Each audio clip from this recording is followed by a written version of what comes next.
Hello, everyone, and welcome once again to the Barb Podcast. Joined by your host, Gary Wolf, here for a special episode entitled, I'll Jap You If You Pearl Harbor Me. How's it going today? Nice. Glad to be on, Doc. Glad to be on.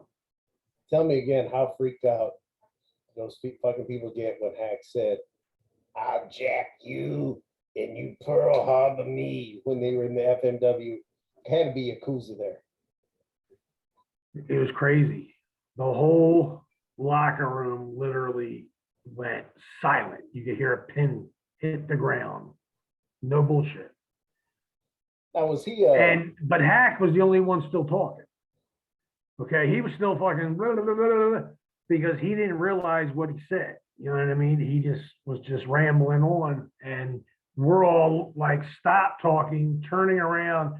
It's like it was kind of weird because like my hand hit Anthony, Anthony's hand hit Todd, Todd's hand hit Sandman's arm, like to say, do you know what you just fucking said? Like, I don't think he knew. And nobody said anything. Like, you know, we were waiting to hear something later on about it, but you could tell that they did understand what he said. I mean, the look on their faces were like, you know, like, what, motherfucker, you know? So we were just trying to keep everything calm and cool. We didn't want nothing to happen, you know? So, but it was very shocking because, you know, a lot of guys, like I've been to Japan before, but a lot of them guys never, ever, ever been to Japan. You know, for them, it was like a brand new experience for them, you know, and it is. I mean, if you've never been to Japan, it's a totally different experience than it would be in anywhere else. No, I'm very much in tune with Japanese, not only with the wrestling, with the movies, the culture. I mean, you can see with the fact, I keep forgetting my camera's backwards. I'm doing the whole body, you know, Yakuza tattoos. So I've been told if I go there, I either need to wear long sleeves or find a friendly Yakuza to take a picture with me. But you guys had to deal with the Yakuza in that a lot in Japan. They kind of, like the FMW Dark Side of the Ring, which is what I'm getting at, they kind of ran a lot of the shows and the bookings, didn't they? Yeah, they were our bosses. They were my boss. And all they would tell us in the back is like the main promoter would say, you know, the right side of the ring, hard camera side, Yakuza, do not go in that area. Like, do not go fight in that area. Don't do anything to that area. You know what I'm saying? But some people listen, some people, like, I didn't listen. You know what I mean? I played the heel. I played my gimmick when I was in Japan. And I would fucking, if I hit somebody vicious with a move, I would go down to one knee and, you know, do like some Jimmy Snuka thing and then look at the fucking Yakuza and flick them right off like that. You know what I mean? And then go down and then people would pop for it, you know, and I'm thinking, you know, they're telling me after the show, you better fucking, good luck. You're not going to have that middle finger tomorrow morning when you wake up, they're going to cut it off. And I'm like, oh, fuck. But no, they actually liked it because I kind of involved them in the show. You know what I mean? I brought them in the ring, which Japan is not really used to doing, you know? So plus they're paying me, you know what I mean? I tried to give them a good entertainment. You know, they popped, they didn't get pissed off. So I was lucky, but I was scared in the beginning. I thought they were going to come and get me. I'm bringing all this up because I know you were part of the big ECW FNW Super Show, and excuse me, Dark Side of the Ring just did that big episode on Onita's FMW, which I was a fan of. I used to buy the tapes. There was a part in there where Sabu said that he went into the Yakuza area, and when he came back to the dressing room, they started kicking the shit out of him. And Mike Awesome came back, the late Mike Awesome came back there and started just throwing these guys off of him. Do you think that's true? Oh, I wouldn't doubt it for a minute. Anything like that could happen. I mean, my first time in Japan, I mean, I had King Curtis, what the hell's his name? Like silver medalist Honda, got Killer Khan. What's that one guy's name? His son works for Vince. He's a champion sometimes when Vince, and he's from Dubai, or they try to be from Dubai. Hall? Yeah, Jinder Oh. Mahal. His father or uncle, he was working in Japan when I was there, and he's the one that told me. He's like, because I was like, "What's all that noise out there?" Like I hear people running, and he's like, "See my fucking sword, man? See?" I'm looking at it, and he's yelling. He's crazy. He's like, "I go out there and I attack them with my sword. I try to kill them, and they run, and they love it." And now back then, we're talking 1990, 89, 90.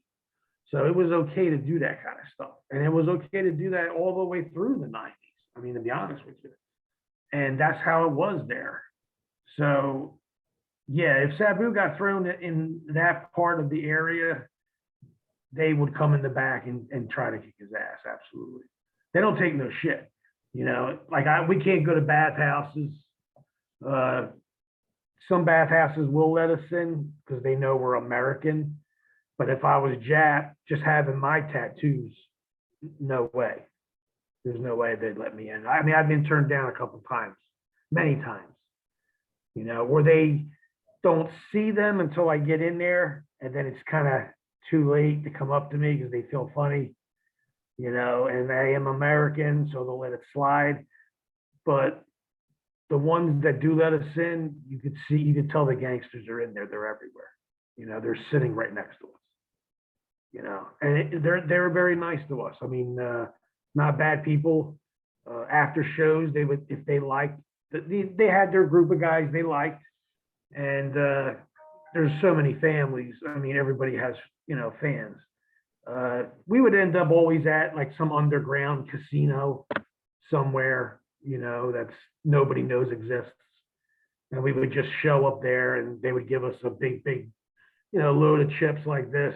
You know, a couple grand, easily 10 grand, and say, have fun, go gamble, eat, enjoy yourself. You know, there's girls here, and just enjoy, you know, have a good time. So I always respected them because they were always good to us. So, and they're the boss. What do you think made Onita? And I liked Onita, but let's keep in mind too, I used to buy the tapes every month. I buy my FMW tapes, like $20 from our video, not giving them a plug, but that's who I bought them from. And they were all the same. Onita would come out at the main event. He would, whether win or lose, he would cry, and they would take him on the ambulance. But he had such a connection with the fans, and he was not, I mean, like, he was not incredibly, at least in my mind, not overly gifted athletically. He did not have a fantastic physique, but he had such a connection with the crowd. Do you think that's, and which is what they're trying to do with Moxley and AEW, and he even uses the same music. Do you think something like that can be duplicated, or was that a once in a lifetime just kind of thing that happened to him? No, that could be duplicated. There's guys out there that are actually kind of like that. You know what I mean? It's just, it's what he did in the ring that made people love him. You know, he didn't need to have a good body. He destroyed his body. I mean, I'll be perfectly honest with you. I've been in the ring with him. He's insane. You know, look at Matt Tremont. Okay, he's another guy who's an independent guy who got big because he pretty much destroyed his body, mangled his body. You know, doing all these crazy death matches, and you know, I mean, I get it. Like it's like when we used to do the death matches in FMW, and we used to do the bed of nails, and we had the barbed wire, and we had the, you name it, the baseball bats with barbed wire. We were professionals. You understand? It's like we didn't need to take out a fucking light tube and smack it over somebody's head because they believed what we did with the baseball bat was just as good or better. You see what I'm saying? So it's like, I think that's where they crossed the line, because I mean, I'm not going to go through a pane glass window and risk, you know, something hitting my artery and not killing me. You know what I'm saying? It's not going to happen. You know what I mean? And they wouldn't be able to pay me enough. You see what I'm saying? Like nowadays, gimmicked? what's that? the nails, because I've seen plenty of matches. Hell, it's almost Foley where they're, the bed of nails matches. Are those nails gimmicked or sanded down or anything? Only one section. All of it is pretty much real except one section. So that's the section we want to try to land on. But regardless, you're still going to hit it. You're going to hit it one way or another. What is it like, because they show all this footage and it looks, I'm not gonna lie, it looks so awesome on TV. Like when you see any of the FMW guys and they hit the ropes and it blows up, the explosions. Does that hurt you any more than the barbed wire? Or is that just a cloud of smoke, like a fucking like just a regular firework that goes off? It's depending on where they're putting the adapter that's exploding, the device that's exploding. Sometimes they'll put them a little bit farther, but once I did it once, I hit it and they had it actually underneath the bottom rope and I got burnt from it. I'm not gonna lie. So luckily my hair was wet, and I did feel like hot going up my leg, up my back, into my neck. Yeah, I went right to the ground. I thought I was on fire. It was hot. So a lot of people think that's a joke, but when you get in there and once you hit that rope and you realize, okay, now I have another thing to worry about. It's not just the wrestler. It's not that barbed wire. Now it's this explosive stuff that's around us. Now what's next? You see what I'm saying? So these kids today could do whatever they want to do and talk about their death matches and their matches that they've had here in the United States is one thing. But what we did in Japan, you can't touch it, man. I don't care what anybody says. What happens when the ring blows up? I mean, is that just like smoke mortars and stuff like that, or is that actually? Yeah, that's more or less the cables underneath the ring come undone, which pulls the ring down and it collapses the whole ring. So that's when you see the giants, like Big Show, superplex some guy and he hits the middle of the ring. They'll snap those two wires that cross the ring at the bottom, which brings all four corners down and it just collapses. It's a very easy bump.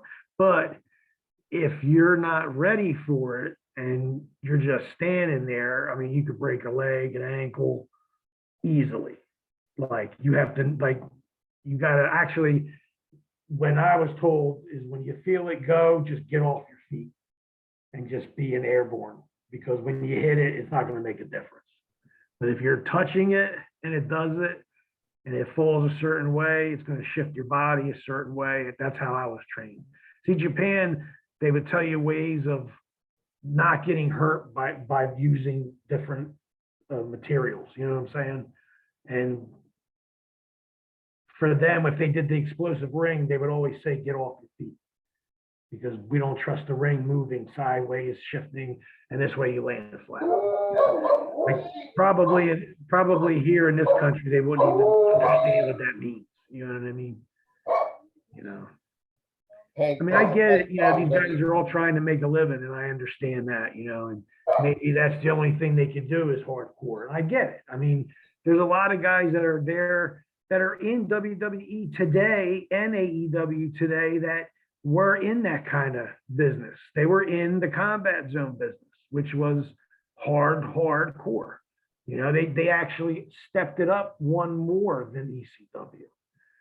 Which they had to do that if they wanted to be different, Now, what's your take? Jim Cornette, I like corny Jim. I'm not going to lie to you. He amuses me because I'm pretty smart enough to know that 90% of what he's saying, I think, is just working to get views and get money. But he's been having a field day the last few weeks with John Moxley, Dean Ambrose, whatever you want to call him.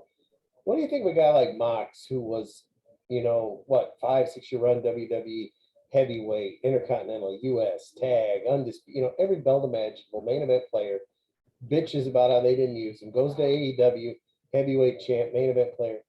This Friday night, he's fighting Nick Gage in a death match, which I ordered, GCW, I support. Why do you think a guy like that, who's making $3+ million a year, wants to go back to get hit with light tubes and pizza cutters? I personally was like, God, why would you want to do that to yourself? But I don't. Well, I guess he loves it. I'm gonna be honest with you. He loves it. I'm sure they're giving him a nice payday. I don't know how they can afford him. I'm sure they're going to lose their ass on that show. Even if they sell out, what they're going to have to pay him. You know what I'm saying? And I know cage prices went up. You know, he was on it Dark Side of the Ring. Of course, his fucking, you know, his payday almost doubled probably. All right, so that's that. You know, that's odd that you brought that up because I was talking to my girl about that this week when we were watching wrestling and shit. That I don't think AEW is giving a lot of people like super serious contracts. Like they may be giving them a lot of night to night contracts because they're, I mean, for them to let Cage go work anywhere he wants on independent shows tells me they didn't sign him to no super deal.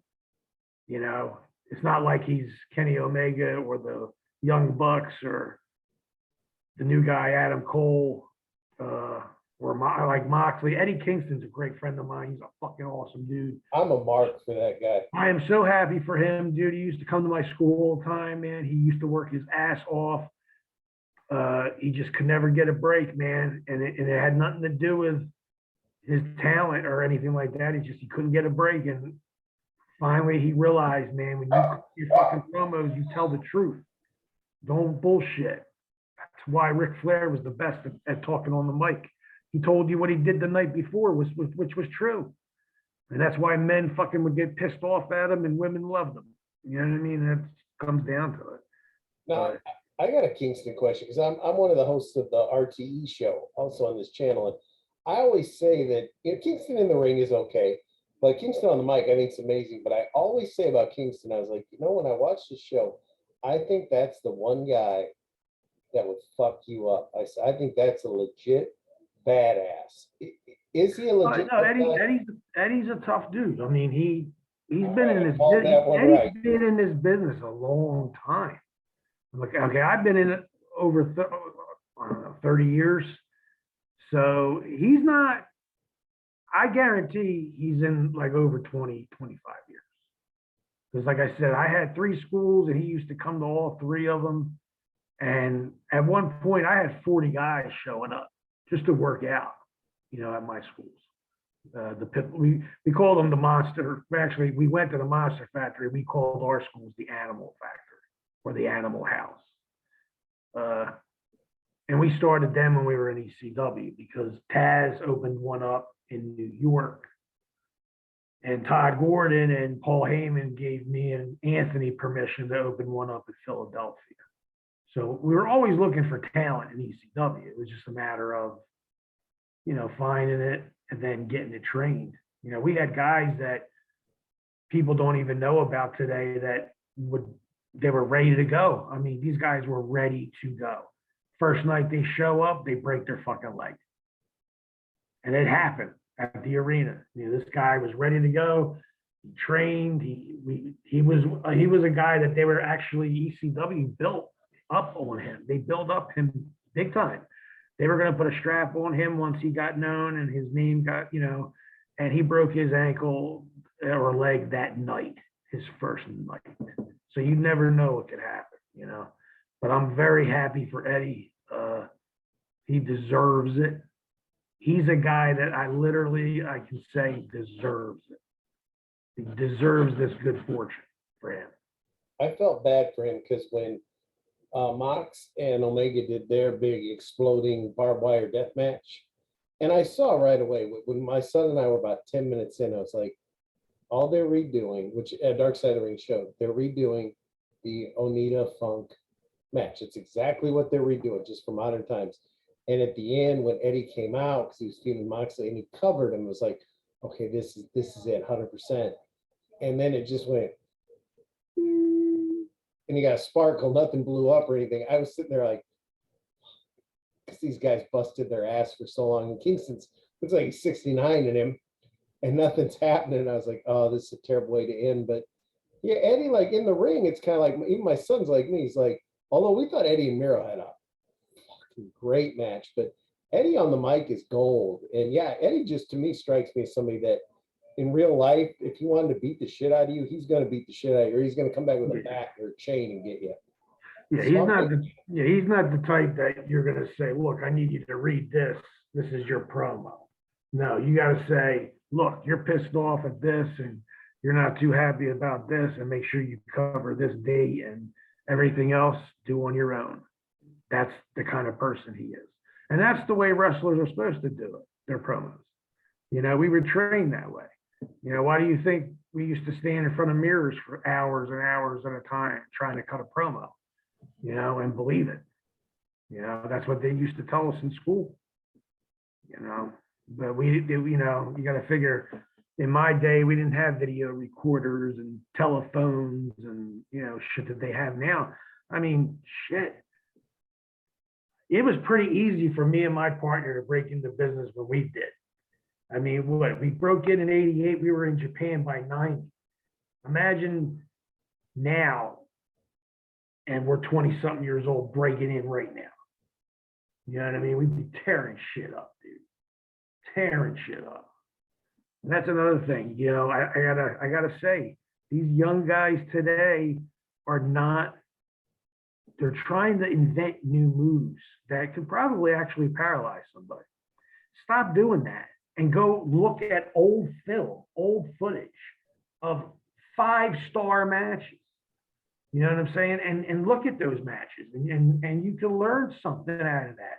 You could find moves that haven't been used in, I don't know, 10 years probably. You know? I mean, shit. I'll go back and look at matches with me and Lager, 45-minute matches, and be like, shit, I haven't did a shoulder breaker. I couldn't tell you how long. You know what I mean? Or a fucking pile driver, or any just easy stuff, man. You know? The Flair and Steamboat matches that were 5-star, high flying for them was when Ricky would go in and do the big deep arm drag. That was high flying. Ricky had one of the best arm drags in the business. You know what I mean? And I tried as hard as I can to follow them guys. That was our, I mean, for me, it was Ric Flair versus Macho Man Randy Savage, Ric Flair versus Ricky the Dragon Steamboat. You know, I'd watch those matches, and they were hour-long matches. You know, doing 3 arm drags in a row. Bah, bah, bah, bah. And that's how I worked back when I was younger. That's how we trained. You know, it's just things are so different now. Well, Heyman always said he was going to do an exploding ring death match. He was always promising we were going to see the Public Enemy, and they would fight in an alleyway or in the sewer system or whatever, the fucking bowels of Philly. Was he really wanting to do one of those and just couldn't, or was that just hype? It was hard. We were working with them at that time, and we were going to Japan at that time with Public Enemy, and we were the few that out of ECW that was going to Japan at that time. So that's why Paul wanted to do it. And what he did instead, which, you know, to this day, people probably think it was an accident, but I know it was fixed, was we were in Florida doing a double dog collar match. And one thing led to another, where all the fans jumped the guardrail and jumped in the ring, and they started jumping in the ring. The whole ring collapsed. I mean, I was across the room, and I'm still attached by the neck to Grunge. My partner was still attached to Rocco Rock.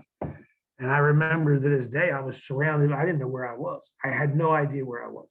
Bodies were all over me, you know, and I pulled a chair up, put it over my head because chairs were flying in. And I remember this guy, next thing I know, I just started getting pulled, you know, and I'm like, I'm still attached. So I'm going with it, you know, and I'm like, well, who's ever, it's going to either be Johnny or somebody. I don't know who it's going to be. So when I noticed who it was, I balled my fist up because I'm punching this guy in the face. I don't know who he is. All I know, he's about 6'3", and he was like 400 pounds. And I said, I'm hitting him before he touches me. And I remember as soon as I started throwing it, Grunge grabbed my arm and stopped me. And he said, no, no. And he like put his arm over my head and covered me and pushed me down and said, no, he's with us. He's good. He's good. It's the fans. We got to get out of here. We got to get out of here. Because we were getting attacked by them. And I don't know why it happened that way, but that's how it happened. But They had that on video. I'm sure you can find that somewhere. But we never did the explosiveness match. We never did the bombs because we wanted to do a double match with double cages, and we never even had a chance to do that. Now, with FMW on that dark side of the ring, which I thought FMW was kind of a odd show, I guess, to do on dark side of the ring, but you know, when Onita retired and they said, oh, that's when the company went downhill because the guy tried to make it more wrestling. Was it so much that Onita retired, or was it that, I mean, I'll be honest, I mean, Hayabusa was amazing, but if you're just going to be a normal company, was it just that All Japan and New Japan were doing the exact same thing on 1,000 times better level? I mean, is it the death Well, that FMW apart? No, they were doing things on a different level than we were. I worked for All Japan, I mean New Japan. New Japan and All Japan split. Well, actually, New Japan split, and that's how they got All Japan. They were more wrestling, where FMW was more gimmick. We're into the gimmicks, the Freddy Kruegers, the Leatherfaces. Leatherface. That was Corporal Kirchner was Leatherface, right? The first Leatherface came out of Canada. I'm not sure what his name was, but I did work with him. And then my friend Tony, I know now, he is Leatherface now. My friend Andy Bernowski is the real Leatherface in the horror movies. And he lives in California, and he's the real Leatherface. And he's like 6'7", almost 400 pounds. I mean, with abs. I mean, it's ridiculous how big this guy is. I mean, he could have became a wrestler. Dick Worley said it straight up, "You're the next Hulk Hogan." He told him right to his face. And my boy was just like, fuck that, man. That ring fucked me up. My back hurts. And he's like, I ain't doing that shit. We said the same thing, you know. But Dick Worley told him, "You're the next Hulk Hogan." And he didn't do it. We ended up doing it. But he ended up going to California and making it in Hollywood anyway. So he got it in a couple movies with Bruce Willis. And he did a Batman movie. So that was pretty cool for him, you know. Do you think Hayabusa getting paralyzed was the nail in the coffin? That killed me, man. That killed me. I was very tight with Hayabusa. When Hayabusa did his tour, when he was coming back around, he came to the ECW arena. It was actually called it was 3PW then. And me and Too Cold Scorpio brought him out in front of the crowd with his wheelchair and let him, you know, say his speech. I worked with Hayabusa 700 times, maybe more. And I learned something every single time, even though I couldn't understand a word he said. The guy was unfucking believable worker. Okay. He was a feather. I mean, he would tell me 7th row. And I'm like, you know, saying in the back of my head, yeah, like you're going to make it to the 7th row. And I'll go to the 7th row, 8th row, turn around, and wouldn't you know it, this cocksucker's in the air, and he's coming my way, and I got to catch him. And he made it to the 7th row. Okay, this guy, what happened to him when he broke his neck? He could do with his eyes closed. He could do that sleeping. You don't even have to be awake for that. It was a complete fucking accident. Like it was just a fluke.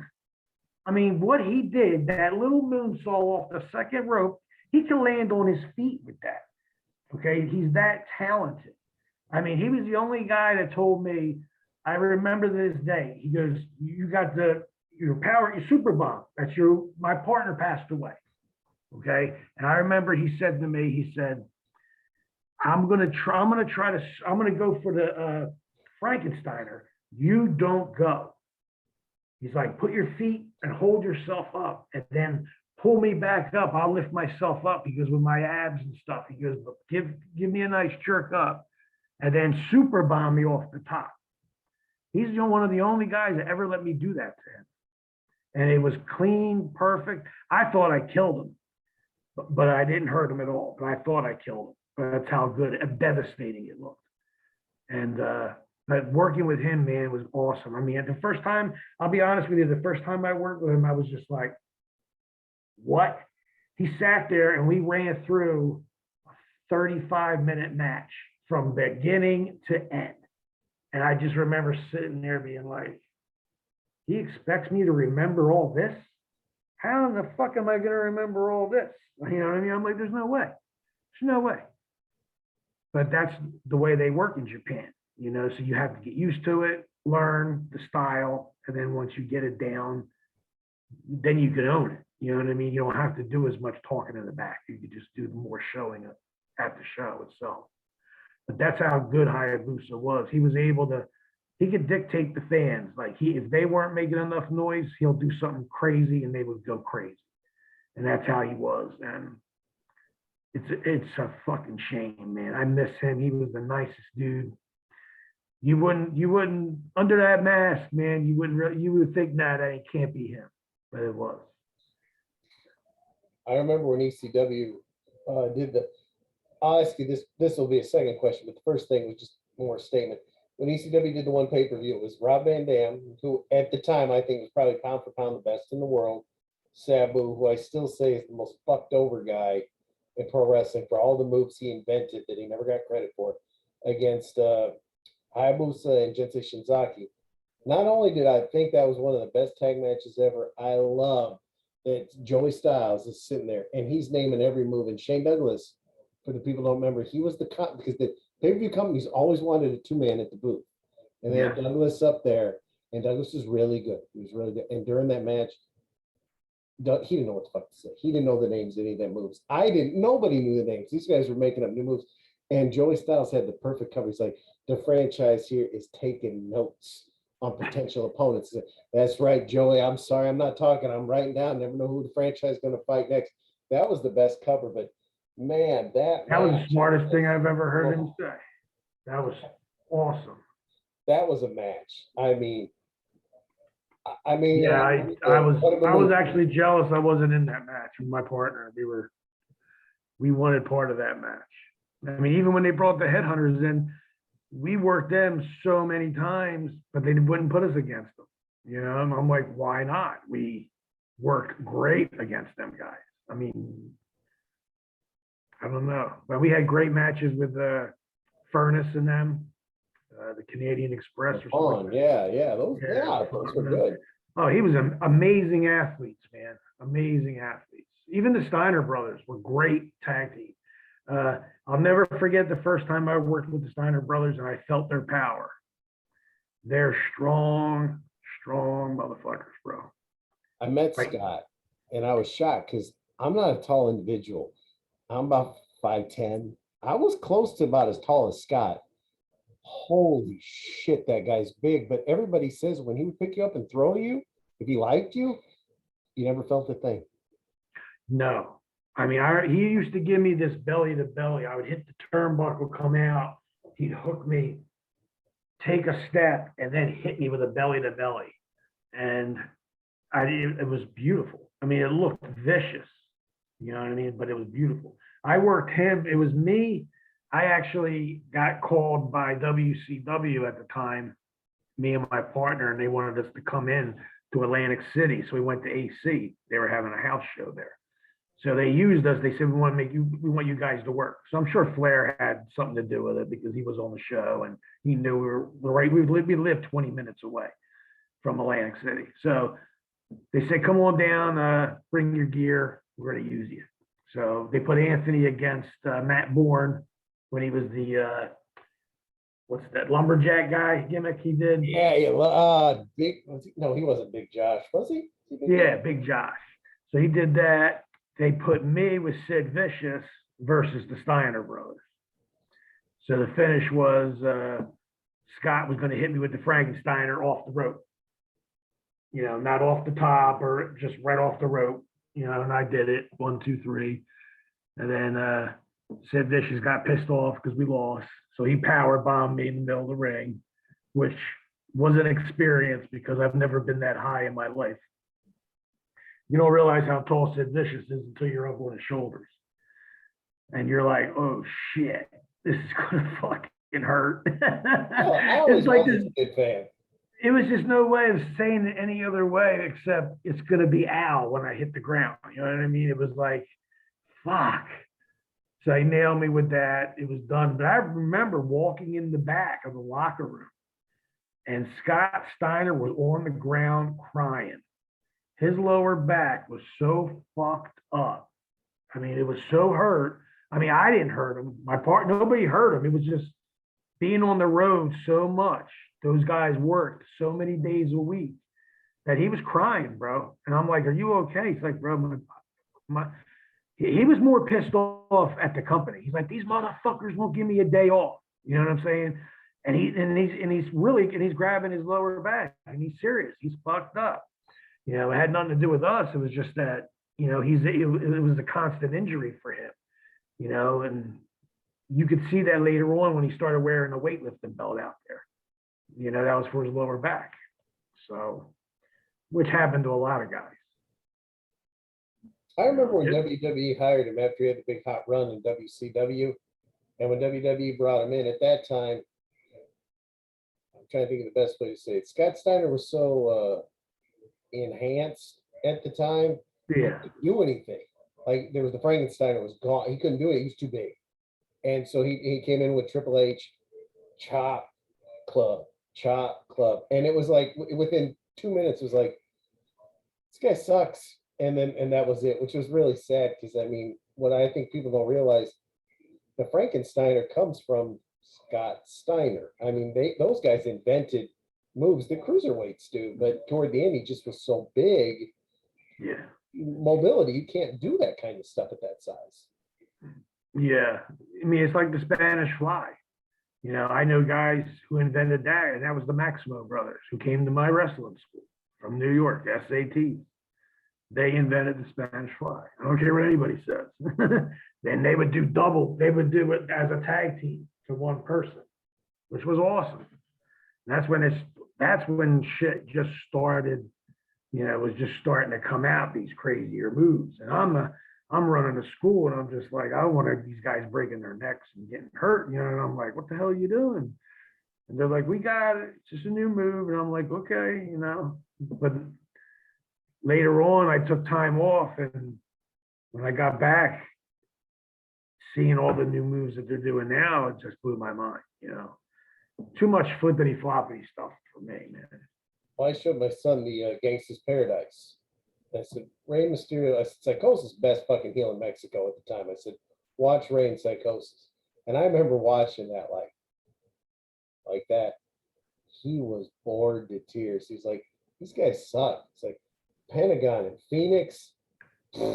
This is really. And as I'm watching it, I'm kind of like, well, let's put on Ray and Hoovy when Ray jumps off this guy's car in the parking lot, and he just Pentagon does 30 times more, and I'm sitting there like, you know, it's like I hate to agree because this stuff is awesome, but the Bucks, Pentagon, Phoenix, those guys kill each other. They ain't gonna have long careers. At least I don't think they will, but. Well, A guy like Ray and Hoovy, and 20 years later, like, God, these guys are boring. Yeah, I mean, it's like these guys are killing themselves now just for a pop. Yeah, but you know, they came from nothing, man. You know, they came from nothing. I mean, Phoenix, all he wanted was a passport. He just wanted to be an American. I mean, he was poor, which I'm sure all of them were poor. Well, majority of them, you know what I mean? But as far as like, Hoovy and Ray, I mean, I remember me and Anthony were the first tag team they wrestled in America. And that was in Queens, New York, and we rocked it. I couldn't believe they were workers because when they had their masks off, they looked like they were 13 years old. And that's no bullshit. I looked at Paul and I laughed. I said, stop ribbing me, man. I said, you serious? Come on, man, that kid's 12 years old. And he's like, I'm serious. He goes, they wear masks. They're luchadors. And then Conan was with him because Conan brought him over. And talking to Conan for a while, and then meeting them and finding out how cool they were. And I'm really good friends with Ray, man. We used to hang out a lot, especially in ECW. I remember the one night stand we were hanging out, man. It was, imagine me, Rob Van Dam, Rey Mysterio. What are we doing in between buildings, waiting to go do our stuff at that one night stand? We were having a good time, you know. Were you at the second one night stand, the one where RVD won the belt from Cena? No, I wasn't invited to that. How do you think Vince felt about that when the crowd was just throwing Cena's shirt back into the ring and He fuck you, fucked up. Cena? I mean, that was money there. He's an idiot. He's stupid. I mean, he made it. I'm not saying he's stupid. I'm saying he made a stupid mistake where, right now he's got SmackDown, he's got Raw, he's got NXT, and he could have number D, it would be A, B, C, D would be ECW. And Shane, what I was told was Shane was supposed to take over ECW, take it on the road, do the cities, keep doing what we're doing, keep it ECW style, and Vince was going to keep doing what he was doing, keep it his style. But no, he realized that our fan base was more crazy, more vocal, more energized, and he wanted that. And that's when he realized for us to do that, we have to go attitude era. And they wanted to get those chants. Oh my God, they want that. Then you're going to have to do something to get that. Oh my God. So that's why Vince turned it into the era of attitude era where everything goes. And that's Stone Cold. You might as well say Stone Cold did it. My other question was on ECW because I followed ECW. I followed it from Eastern Championship, and then when it got on pay-per-view, barely legal. Oh, this is so good. And then no other pay-per-views were done from the arena. And I think I was the one fan that was like the unapologetic fan. I was like, pay-per-view sucks. Watching it, I was like, this pay-per-view sucks. This pay-per-view sucks. Do you think that if they would have just kept running the pay-per-views from the arena or strictly from like Hammerstein or Building Queens, they would have came off better? Because some of those pay-per-views were in markets that ECW hadn't been to, and the crowd was like, and a dead crowd kills the whole show to me watching from home. Yeah, and the ECW ones because you could see back then you were allowed to smoke in the arena. So you would see, the heat coming off the ground, then you see clearness, the ring, then on top of the ring, you see this cloud of smoke, then the lights. And that's because back then you were allowed to smoke inside of bars and arenas and shit like that. And we're wrestling. And I got to inhale that fucking shit. And I got to work 45 minutes. How do you expect me to do that? Back in the day, I don't know how they expected boxers to do 15 rounds after inhaling. You probably smoked 3 packs of cigarettes out there. Well, we were watching the November to Remember where Shane beat Bam Bam. I remember I ordered that one. And it was a big house. It was a way bigger house than the arena, but it was like watching a Japan match, which is kind of like, yay, and I was like, God, Yeah. ECW, it's that audience participation, so to speak, that Rocky Horror Picture Show. The arena was perfect, and we all liked it. But the office, they wanted more money. They wanted us to draw. We could draw more people. We would cut off the line, and the line would still be wrapped around the block to get in the building. So it wasn't like we couldn't put more people in there. It's just that it didn't hold that many people. I think it held maybe 1,500 max, but he wanted to fill $5,000, 5,000 seat house for a pay-per-view, which we could do with no problem, but they, like I said, I particularly thought our pay-per-views should have been the hardcore style where you see the smoke and we're at the arena and it's, we don't have all these explosive productions and shit like that. We're talking about, chewing bubble gum and kicking some fucking ass. You know what I mean? Me, hardcore is a dirty fucking building. It's a dirty job. You come out of a curtain, I don't need to be a big brick wall with barbed wire. It says ECW. I come out of the curtain. I don't need you that. to get me over because I can get myself over. So I don't need the explosions. I just need my ring music and I can get myself over. That's all I need. And that's how it works. That's what I was taught anyway. So, and like I said, I've been in the locker rooms, bro, where I'm just standing there like, they in a fucking room. I mean, unless I get dressed right here where I'm standing right now, I have a spot, you know, and then I've been in locker rooms that are huge. Like you have your private locker room where your tag team, you have your own locker room. And they're great. I love them. You know what I mean? People are gonna think I work for GCW as much as I talk about them, but like they get about, especially I do like one of those Atlantic City, like on the boardwalk shows and the show, guys, the showboat show, I don't know, whatever. I think it's another company's promoting there. They get a couple thousand, but it's a black curtain. You can see the goddamn hallway in the back. The guy just comes through the curtain. The music don't match up half the time. They're not even smart. It has that feeling. Bro, like I told you before, I grew up 20 minutes from there. So you would think, oh, let me call Pitbull and buck them. They don't do that. So there's a lot of guys out there that you'll do a favor for them and get them booked somehow. But when they have the book and then it's time, you know, hey, you won't get a call. I'm gonna get Janela on the phone. We're gonna take care of this. It's not Janela. It's like a referee, I think, that owns that company. Don't know. I know Danny Demento. I'm friends with Danny Demento. He never called me to book on it. I got him in a match, me and Dr. Death, Steve Williams, versus him and two other guys.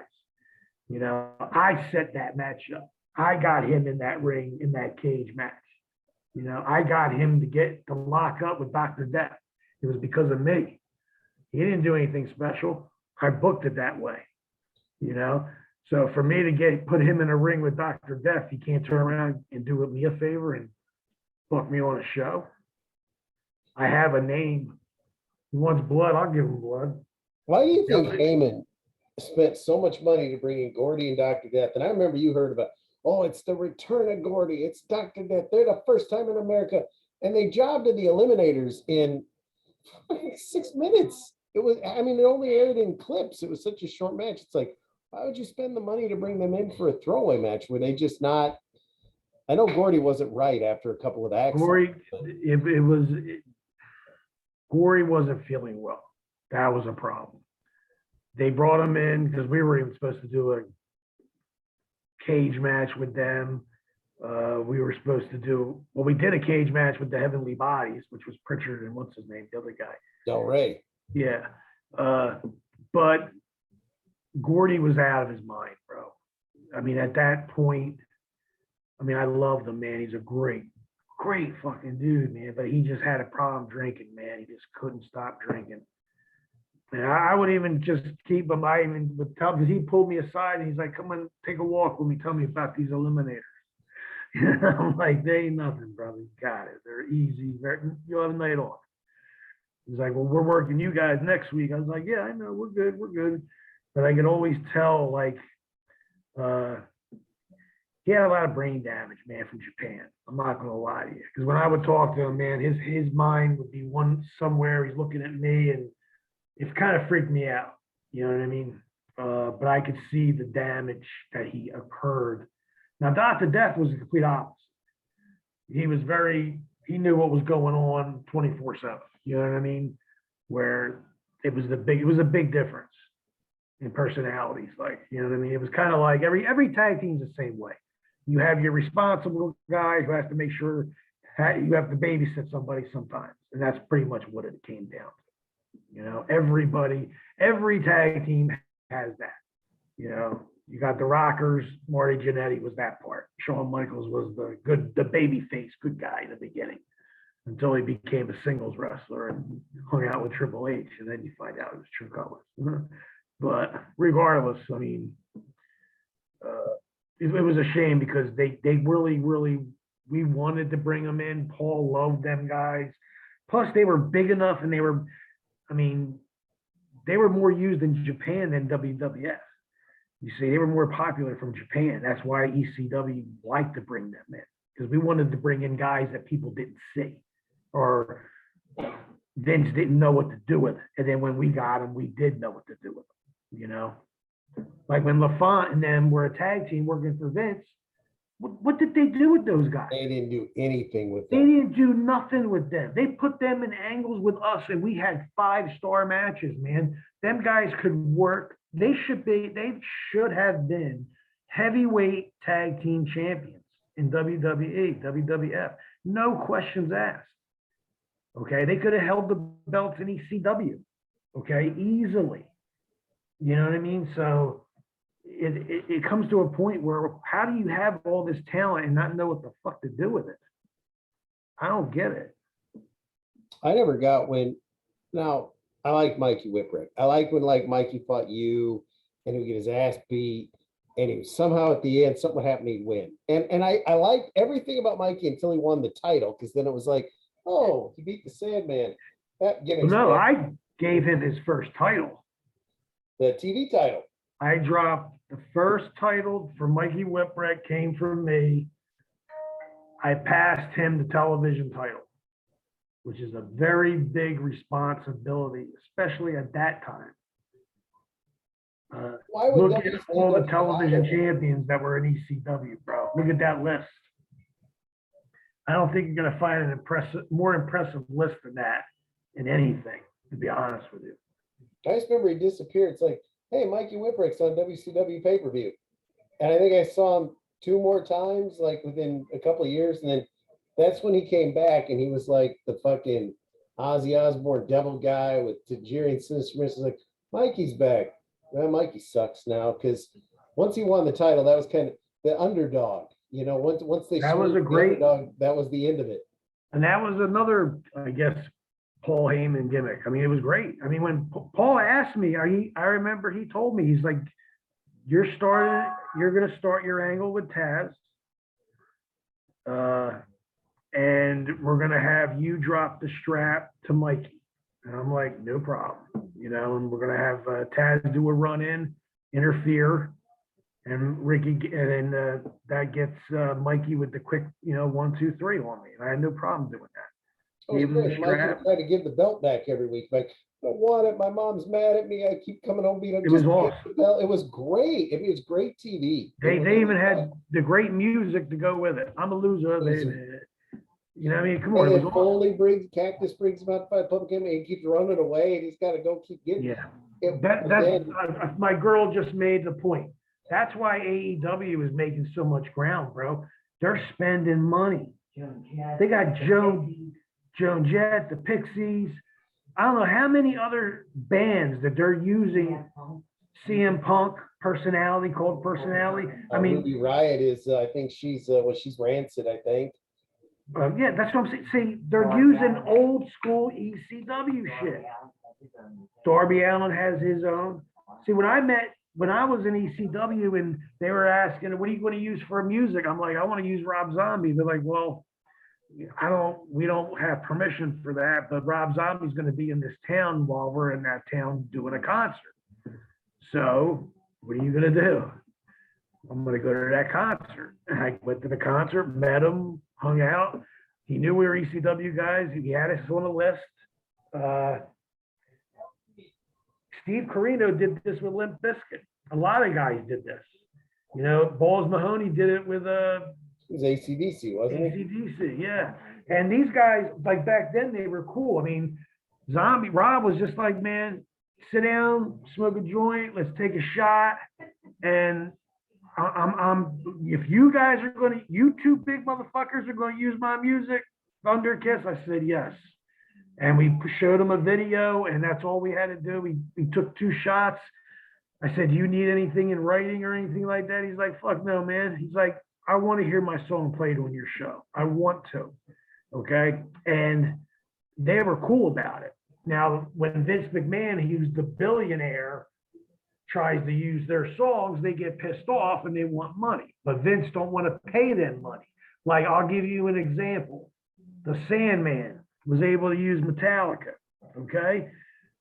The best entrance music, the best entrance in fucking the business. Okay. Period. Goes to work for Vince McMahon, and Metallica says, look, you got to give me $1 million. I mean, you're a billionaire. So yeah, you can afford it. You can afford it. And it's only going to make your product better, and Sandman's going to sell more merchandise. It's pretty cut, dry, and simple, you know. He don't want to pay the money, so then he can't use the music. And that's why you hear all these fans from ECW days say, man, you should have been, man, I don't mind why I don't like watching the new tapes because they throw in that bullshit music. That's you know, that Vince would throw in. But when we get those original RF video tapes, I mean, man, you got the original music, you got everything. I mean, it's like you're at a concert and a wrestling show at the same night. You know what I mean? It was fucking awesome. You should send us some free tapes for all the plugs he's getting this episode. Definitely. Hey, I would just want some tickets to his concert. Hey, I mean, but that was the way to, like, when I watch it, like, one of my favorite parts that Heyman was a genius. He would take hours worth of interviews, splice them to that Pulp Fiction Bustin' Surfboard soundtrack. And it was Pulp Fiction promos. Be 20 minutes, eat up the show, but it was just a clip. You watch that now on the network, it's just like, it's like, it's like a porno. It's like they replaced it with a porno music. I mean, whatever, compared to what it was supposed to be. I mean, honestly, the original first ECW music for the television was Thunder Kiss 65. Yes. Okay, that was the first initial introduction of ECW. So when I got there, I didn't even know that, okay, until I watched it on television. But then when I seen it, I was just like, you know, he's putting the television title on me and he's asking me, what music do you want to use? Because when I first got there, I really didn't care at the time. I was just waiting for Anthony to get back from Germany and we could tag up. And then I would start worrying about music and shit. So I didn't care what they played.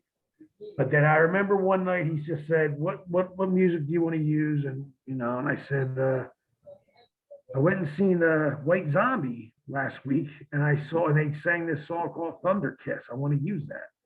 And I remember I was in the curtain and here comes Tommy Dreamer. And he's like, you can't use that. And I'm like, what do you I said, well, Paul asked me what I want to use and that's what I told him. And that's pretty much it. And that's when he said, no, that's my music. And I was like, what? Like, okay. Like, I didn't want to be mean, but I just said, Tommy, he asked me what music I'm using. That's what music I'm using. And I think he said something like, that's my music. And I'm like, well, it's not now. And I that's all I said. And then I heard my music. Chains anyway. Yeah. And it changed right from that point, bang. I started using it. And then, like I said, when I was in the city, I remember Paul told me and Anthony, you go to the call window, you got tickets and backstage passes, go talk to this man, make a deal with him if you have to. You know, he gave us some stipulations what to do. But if not, most likely try to get it for nothing. And just by us showing up, hanging out, being cool, being ourselves, not acting like fucking dickheads, and pretty much sealed the deal, man. That's how cool he is. So, and we used it ever since, and I still use it to this day at every indie show. And I have indie people telling me, oh, I can't use it because it's, I said, dude, I'm telling you, I'm allowed to fucking use it. If you don't want to use it, then don't use it. I don't care. It's your stupidity. I'm telling you, I'm allowed. So he hasn't sent me anything saying I owe him money, so everything's cool with me and him. Plus, we're going to be inducting him into the Rock and Roll Hall of Fame anyway soon in Connecticut. So we'll talk a lot about that later. Now, let me ask you before you have to go, because I know you said it was raining. Non-wrestling, did you watch Heels this week? Say that again? Did you watch Heels this week? I'm having a hard time understanding. Heels, the best show on TV. Did you watch it this week? Heels? Oh, the Heels? Yeah. Oh, the wrestling show. Did you watch this week's episode? Yes, I loved how he was like, oh, I'm at this show. Yeah, I'll be right back. He jumped in his truck, the brother, drove all the way to fucking Jacksonville, got there for the main event, perfect timing, and just cut that guy's balls right off. what would happen in real life? Let's say you're doing a show. I drive up there, I come in, I sneak in the ring, and I sucker punch you and drop you. How many guys from the back would beat my ass within 10 seconds? Everybody. That's kind of what I thought. That's why I like when it ended. It was like, okay, is next week going to start where he's getting stomped? Because I would assume he's going to get the shit beat out of him and then probably arrested. Yes, definitely arrested, but definitely he's going to get a beat. He's definitely going to get a beat. Absolutely. That locker, I've been in locker rooms where we emptied out to beat somebody up. So once it begins, you can't stop it. Were you there for the, I don't know if it's famous, infamous, the pay-per-view beating of the XPW guys? Were you there for that? I don't think I was there for that. You hear so many conflicting reports, but I think it's finally come out that the ECW guys essentially beat up the XPW camera people. So yeah, I don't know what. Yeah, we didn't. I mean, I didn't really hear about them until later, and they contacted us and wanted us to work for them. But we were already going to. We were leaving ECW, going to WCW at that point. So we didn't care if we got a couple of shows in California. I was happy to go there. Where's he live now? In New York? Me? I'm in Nebraska. No, I'm talking about John Black. Black's in New York, yeah, because he owns that restaurant, American Cheeseburger, because he's going to run that XPW show. Pretty sure it's running the Armory. I know that, but that's a big ass building for a return show. I'm thinking his money's going to hopefully be made on like Fight, because I know it's going to be like a $15 pay-per-view or something that same day. Well, I mean, hey, God bless him. At least he saved his money and he got something out of that business. You know, he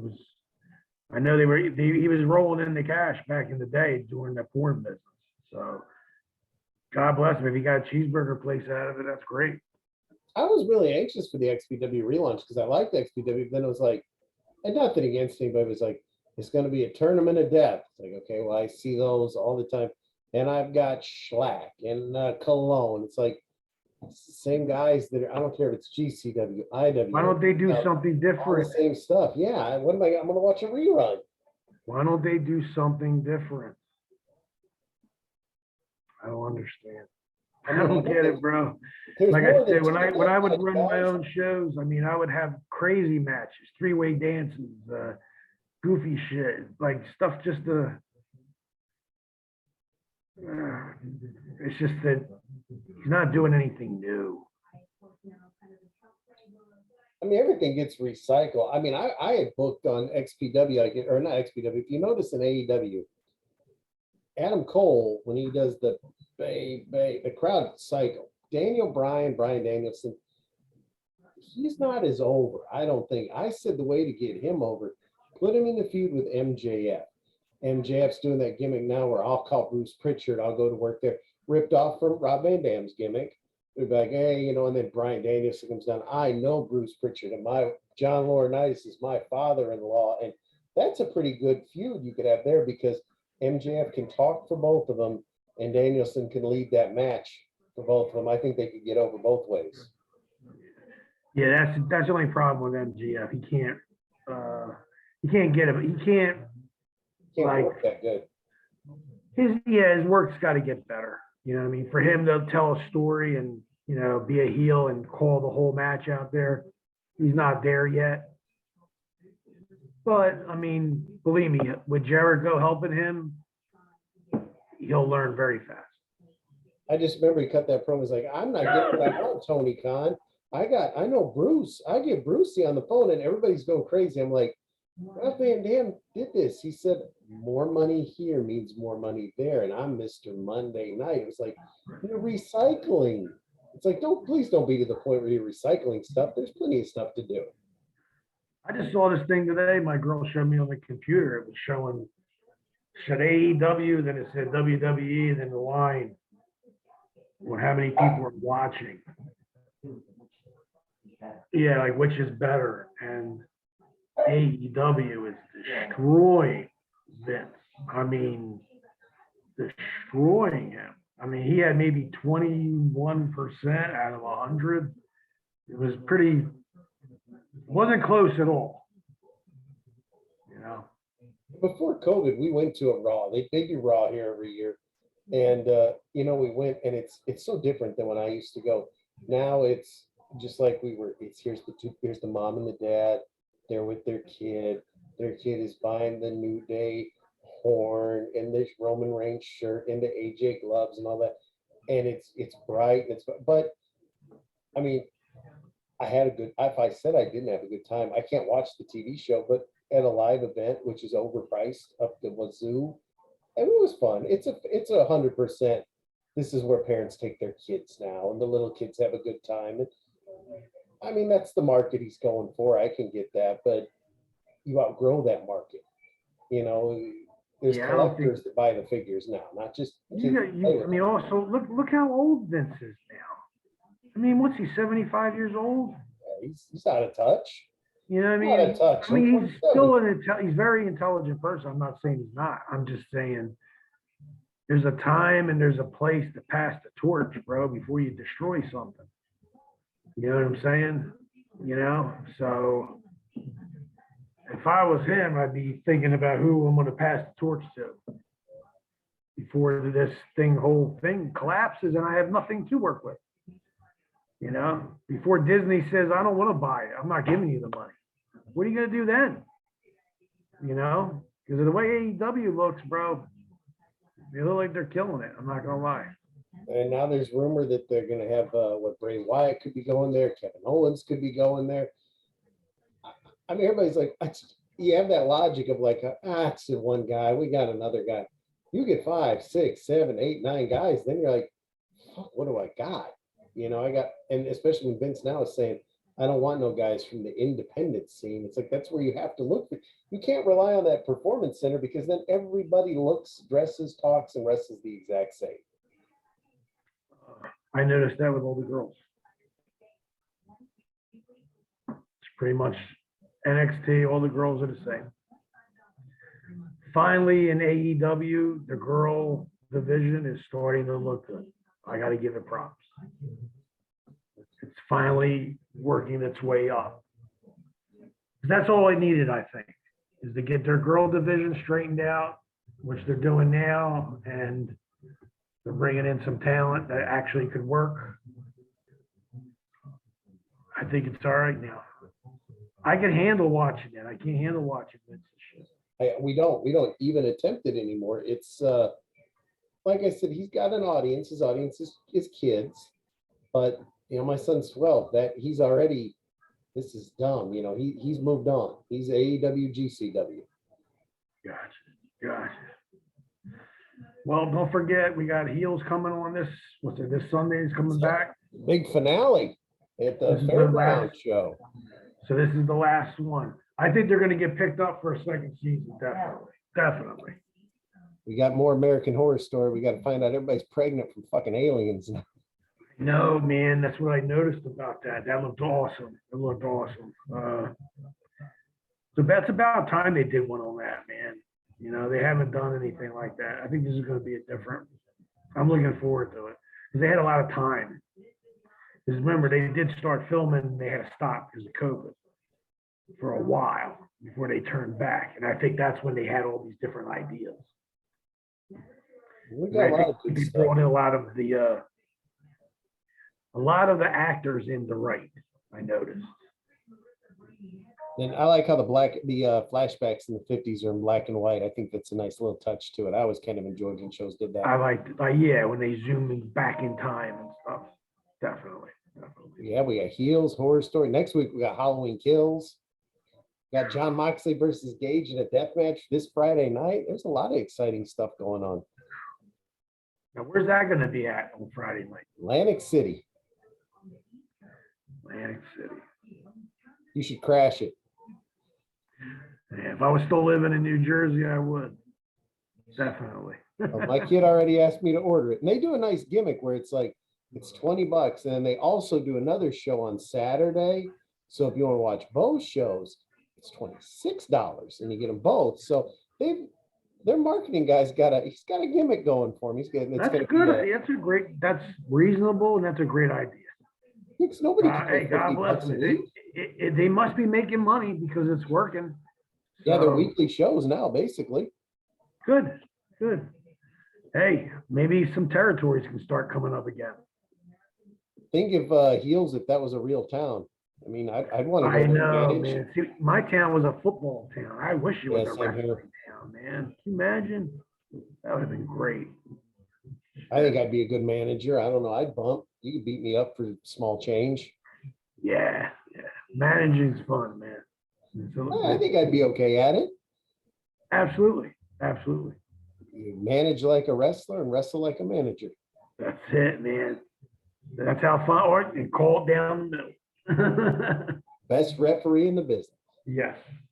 Well, I guess thank everybody for joining us again this week. We'll be back Yeah. next week with the Heels, AEW, ECW, Game Changer, Halloween, everything next week. We're gonna watch a bunch of stuff. So everybody get out there and check it out and we'll talk about it. Feel free, please. Ask us some questions, man. We'll be happy to answer. Peace out.